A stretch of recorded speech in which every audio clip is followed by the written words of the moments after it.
Hello.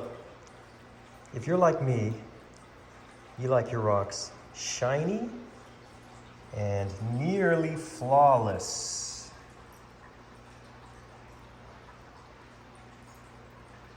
So in this bowl, these were rocks I purchased at a rock shop. And in this bowl, these are self-collected. Well, I'm going to show you how I get my rocks to look like this. I'm going to take these rocks, which I have found along the banks of the Colorado River in central Texas, and with the help of a little bit of tumbling equipment, I'm going to try to get them to look like this. So what we have here, we got some of your basic quartzy type rocks, some stripy type rocks, little agate type rocks, some small miscellaneous type, little petrified wood, some fossil-y type rocks, and some jaspery type rocks. So I will get these in the tumbler. That's a 6-pound barrel. I got about 6 tablespoons of grit. I'm using silicon carbide 6090 right there. And we'll see how long it takes to get these to look like that. It's February 4th, 2022. I suspect this is going to take a while. So here's my barrel. Again, it's the Lortone 6-pound barrel. It's about 3/4 of the way full. That is about 6 tablespoons of the silicon carbide 6090 grit. And I go to about the bottom of the top layer of rocks. Yeah, maybe right there. All right. Now, as these get smaller, I may go to a 4-pound barrel because I don't want to add any filler rock and possibly confuse these, but we'll cross that bridge when we get to it. All right, I've got a couple of 20-pound barrels going in a 12-pound barrel. This one should fit nicely right about there. So, I'm going to check that in about 10 days. Let you see what we've got. So while we're waiting on those to tumble, let me show you what I mean by nearly flawless rocks. So these rocks are in really good shape. They have a great shine and hardly any defects, if any. By that I mean spalls or fractures, vugs, chips. These stayed in the coarse grit tumbling for, in some cases, months. But the results are pretty good. Because like I said, really no flaws in these rocks.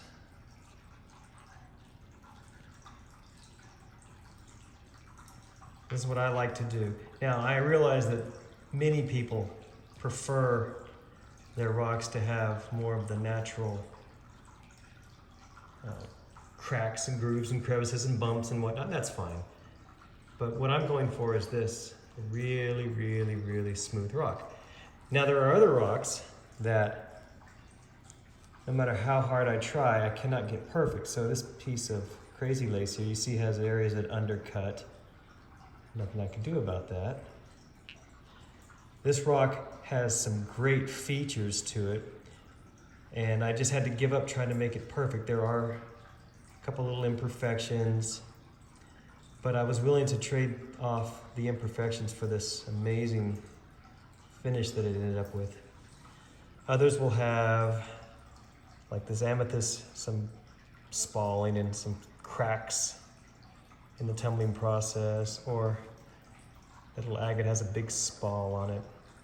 These fossil rocks can get a great shine, but as you can see, inside the fossils sometimes will just wear out and crack out during the tumbling. And if you try to make these perfect, you'll eventually grind down to nothing. So you ultimately have to stop at some point.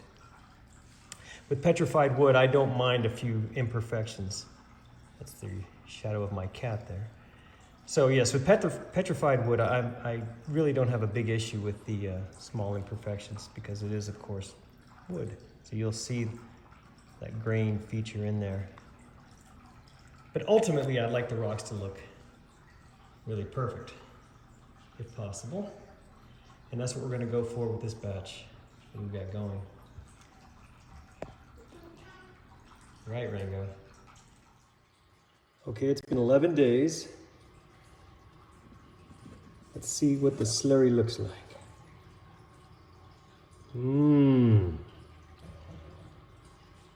Nice and thick. Don't worry, I'm not going to dump this down the drain.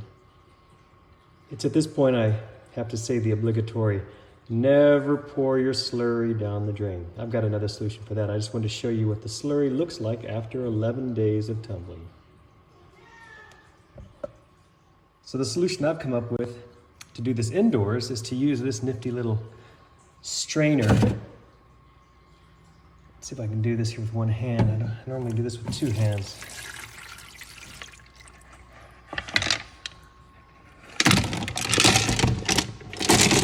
All right.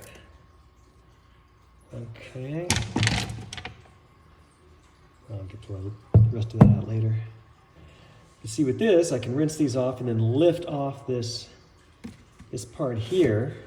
And that'll leave all the slurry in the container, which I will then dump outside a little bit later.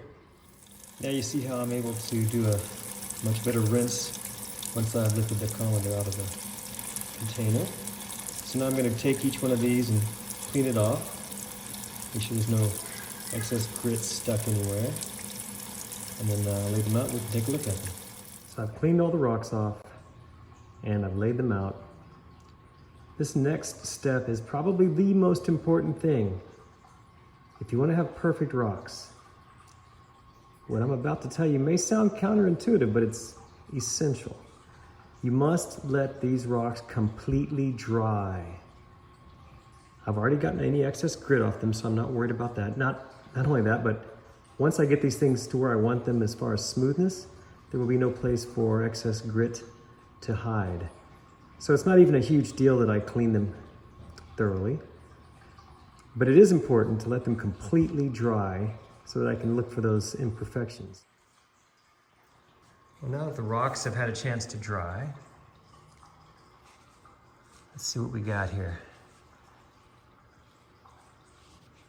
These are the ones that are jaspery. I call them jaspery because I'm not 100% sure what they are, but they certainly seem like jasper, maybe jasp agate. As you can see, they have lots of imperfections still. So these will definitely all go back in. These are the agate and the stripy rocks, big imperfections. Yeah, I mean, that's just unacceptable. This one will be a challenge here because of that deep hole, vug, whatever you want to call it. These are the miscellaneous ones. That one's got a serious problem. That one's actually pretty close, but it's got some odd little spalling right there, which may make that one useless. That one's pretty close as well, but I think another week. The quartz is always challenging. This piece broke. You can see all the big spalls on that quartz. This one's pretty close here. I gotta see what I can do about that. The little pieces of petrified wood, yeah, get a little bit longer on those. The little fossil rocks are not holding up too well. I didn't actually test these to see what their hardness was. I just grabbed a bunch at the riverbank like I described and threw them in here. The nice thing about this first stage 1 reveal, I learned a lot about what the rocks are. You'll see that in just a second. So this one's actually still was going to turn out nice, I believe, but It's got to go about another week maybe. Let's see. Now these are actually about ready to go. This one's super close to being perfect, but you can see there's some issues there, a little issue there. Change hands here. This one's probably ready to go. It's just about perfect, as I think is that one.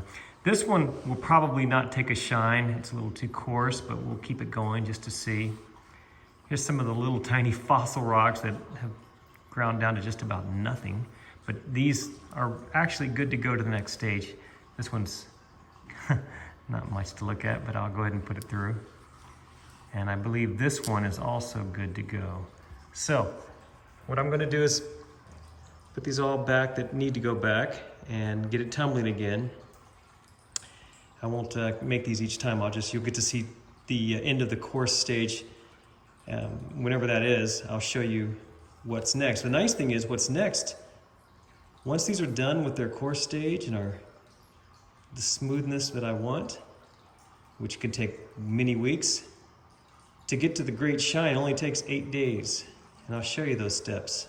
I'll switch to a vibratory tumbler and go through 4 different grits, and you'll be amazed at the difference. So once we get through this initial coarse grinding period, the weeks and possibly months of that, the payoff is 8 days to get to a shine from there. The volume has gone down enough that I am going to add some ceramic filler. It would probably be okay like it is because it's 2/3 full, but in order to prevent excessive spalling, especially with the quartz, I'm going to add the ceramic.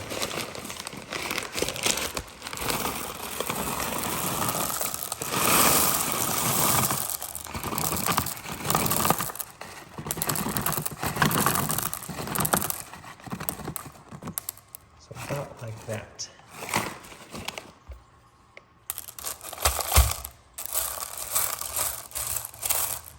Now I'll go ahead and start the tumbling. Right, Rango? Hello.